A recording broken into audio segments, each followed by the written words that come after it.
Aujourd'hui, on va réaliser ensemble cette bougie gourmande avec sa chantilly bicolore. Il vous faudra de la cire de soja, un verre, notre moule bonbon, du colorant en grains jaune et rose, une mèche TCR 3318, une pipette et pour le parfum, ce sera guimauve. On va commencer à réaliser les décors. Pour cela, faites fondre de la cire de soja moulée à 70 degrés. Ajoutez le colorant en grains jaune et mélangez.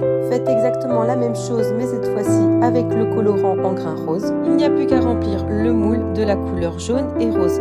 Vous pouvez alterner les couleurs et pour finir, vous pouvez ajouter de la cire sans colorant. Prenez ensuite un bol et remplissez-le de 135 g de cire de soja et ajoutez un peu de colorant en grains rose. Mélangez jusqu'à ce que les grains soient dissous. Une fois que la cire a atteint 60 degrés, vous pouvez ajouter 15 g de parfum. Ensuite, mélangez le parfum délicatement pendant 2 minutes. Une fois que c'est fait, vous pouvez prendre un autre bol et faire exactement la même chose. Versez 135 g de cire, ajoutez le colorant jaune, mélangez et pour finir, ajoutez le parfum quand la température de la cire atteint 60 degrés.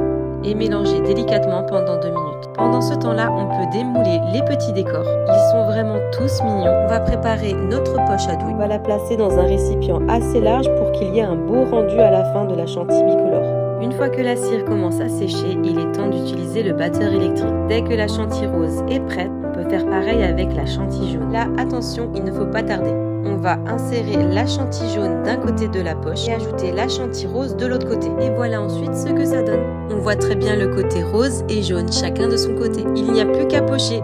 Pour un beau pochage, le mieux c'est de faire des mouvements circulaires sur plusieurs étages. Et la petite astuce, tournez toujours dans le même sens, vous verrez, vous aurez un meilleur rendu final. Une fois le pochage terminé, on peut maintenant ajouter les petits décors. Coupez la mèche et voilà, votre bougie gourmande chantilly bicolore est prête.